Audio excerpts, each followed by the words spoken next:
Qulaq asın cəmaət, mən danışım nəhayət. Qəmli rəvayətdir bu, maraqlı söhbətdir bu.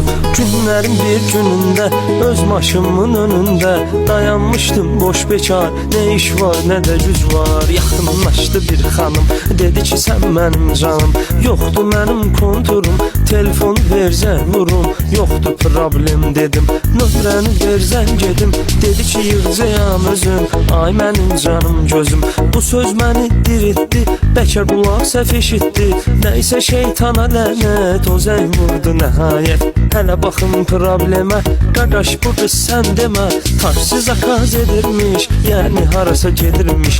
İtirmədim heç özümü, tutdum o xanıma üzümü.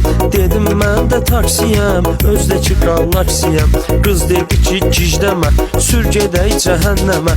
Əsas yolda qalmayım, vaxtını da almayım. Nəysə sözüm tərtəmiz, əyləşdik maşına biz. O sağda mən də solda, ürək darıxdı yolda. Dedim söhbət açın bir, bu qız yaman gözəldir.